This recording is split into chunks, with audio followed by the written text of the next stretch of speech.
Video, pre-game, Paul Maurice. There will be a piece of the game where maybe they had an advantage, and that's some part of our game that we didn't execute the way we want to, said Maurice before referencing the second-round series against the Nashville Predators, and the 1-3-1 system the Predators like to play. Their defenseman locks the same side every time. He was sagging a lot in those early games, said Maurice. The games where the adjustment was, they got back to their form. You saw Ryan Ellis right up, even above the winger on the other side of the ice if he felt the puck was coming to his side. It wasn't that they changed anything, they got back to their own true form. True to his form this season, Josh Morrissey had 5 blocks in his 20:46 of ice time in Game 2. The majority of that time spent against the Golden Knights' top line of Jonathan Marchessault, Riley Smith, and William Karlsson. He sees similarities in the forecheck employed by the Golden Knights forwards in what he experienced from the Nashville Predators. Video, pre-game, Josh Morrissey. It depends on the time of the game. Vegas is a very fast team. They play fast in all aspects of their game, said Morrissey. Coming through the neutral zone, they're a dangerous team, and they're dangerous off turnovers. So that's something we have to limit. They use their speed and they come hard on the forecheck. These guys are really good at knocking pucks down. They're never out of it with their sticks and they're always coming back on you that way. The Jets have faced challenging road buildings in Xcel Energy Center and Bridgestone Arena throughout the first 2 rounds, and that experience could come in handy tonight at T-Mobile Arena, where the Golden Knights have won 4 of 5 games. The only loss came in double overtime to the San Jose Sharks. A lot of our experience in the playoffs so far this year has been dealing with great atmospheres, said Blake Wheeler. Obviously it has been a great atmosphere in here all year and throughout the playoffs as well. It makes it exciting playing against a team that plays well in their building. Great home fans. It's the type of atmosphere you want to play in front of. Video, pre-game, Blake Wheeler. The team that has scored first has won both games in this series, and overall, the Jets are 8-1 when tallying the game's opening marker. While that first goal would be exactly the start Wheeler and his teammates would be looking for, he says they can't be thrown off if things go the other way. The first goal isn't going to make or break us tonight, said Wheeler. We'd like to get off to a good start, establish our game, and play on our terms. When we do that, typically the crowd becomes less of a factor, and those things start to play into our hands a little bit more as the game goes on. The game isn't over if they score first, but we want to get off to a good start for sure. The final lineup won't be confirmed until warm-up, as the Jets held an optional skate this morning with Dustin Byfuglien, Toby Enstrom, Paul Stastny, Nikolai Ehlers, and Connor Hellebuyck not taking part.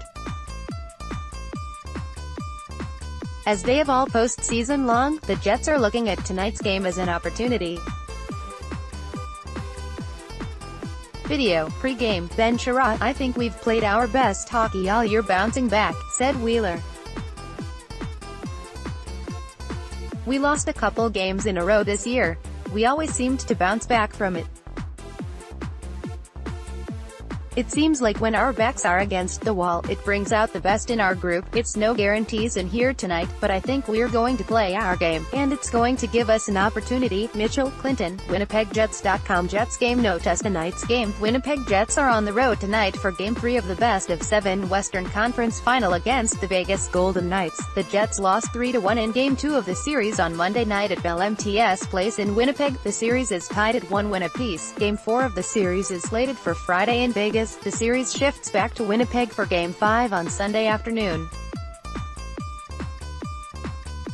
Lighting it up on the road. The Jets are back on the road tonight, where they are 4-2 in the playoffs. The Jets have won back-to-back road games, Game 5 and 7 against Nashville in the second round. Winnipeg is outscoring their opposition 23-15 in road games during the playoffs. 3 of the Jets' 4 road wins have been by 3 goals or more. power play clicks. The Jets went 1 for 3 on the power play in Game 2 against Vegas. The Jets have scored a power play goal in 11 of the 13 playoff games in which they had a power play, including 3 straight games opportunity. Winnipeg didn't have a power play opportunity in Game 1 against Nashville in the first round. The Jets are 3 for 7, 42.9% on the power play in this series. The consistent power play is 4th in the NHL in the playoffs at 28.2%. One and done. The Jets have not lost back-to-back games during the playoffs and are out to keep that intact tomorrow. The Jets rebounded from a Game 3 loss to Minnesota in the first round with victories in Game 4 and 5. Winnipeg also responded with 3 losses in the second round to Nashville with 3 wins. The last time the Jets lost back-to-back games was a 3-game losing streak, 0-2-1, from Mar. 10-13. The last time Winnipeg lost back-to-back games in regulation was Feb. 9-11. In the 5 regular season and playoff games Winnipeg and Vegas have played against each other, neither side has won back-to-back games. Fearless leader. Jets head coach Paul Maurice is coaching in the postseason for the 6th time in his career. Maurice is 34-37 behind the bench in playoff games, with the highlight of his postseason success coming in 2002 when he coached the Carolina Hurricanes to the Stanley Cup Final. The Game 1 win against Minnesota in the first round was his first playoff victory since 2009 when he coached Carolina. KC Chips and rookie forward Kyle Connor scored Winnipeg's lone goal in Game 2 on Monday night. He has 6 points in his last 5 games, 3G, 3A, which includes a pair of multi-point efforts. Connor leads all rookies in scoring in the playoffs with 9 points, 3G, 6A, in 14 games. During the regular season, Connor led all rookies in goals with 31 and finished 4th in scoring with 57 points, 31G, 26A, in 76 games. Blockade. Defensive pairing of Josh Morrissey and Jacob Trouba are 3rd and 4th in the NHL in the playoffs with 34 and 33 blocked shots, respectively. Morrissey had a game-high 5 blocks in Game 2, which was one shy of the playoff-high 6 blocked shots he had in Game 2 against Nashville in the second round. During the regular season, Morrissey finished tied for 12th in the NHL with 168 blocked shots. Big Buff. Dustin Byfuglien had a goal and an assist in Game 1 against Vegas to register his 6th multiple-point game of the playoffs, which leads all NHL defensemen. He also leads NHL defensemen in scoring in the playoffs with 15 points, 5G, 10A. Since Game 5 against Minnesota in the first round, Byfuglien has 12 points, 5G, 7A, in 10 games. He leads the Jets during the playoffs with 26-15 of ice time per game, which is nearly 2 minutes more than his 24-20 ice time per game during the regular season. He's also 3rd in the NHL in playoffs in hits with 48 in 14 games. Wheeling wingman Blake Wheeler had 3 assists in Game 1 against Vegas and now leads the NHL in the playoffs with 15 assists. He has 8 assists in his last 5 games, including 3 multiple-assist games. He joins Vegas' Riley Smith as the only 2 players playing the conference finals that are averaging an assist per game in the playoffs. Wheeler was tied for the NHL lead in assists during the regular season with 68 assists. Goals attained. Mark Scheifele scored in Game 1 against Vegas to extend his playoff-leading goal total to 12. He set an NHL record for most road goals in a playoff series against Nashville with 7. He had a pair of goals in each of Game 1, 2 and 7 in Nashville. Scheifele has a goal in 8 of Winnipeg's 14 playoff games. He had a 4-game goal-scoring streak from Game 4 at Minnesota in the first round to Game 2 at Nashville in the second round, April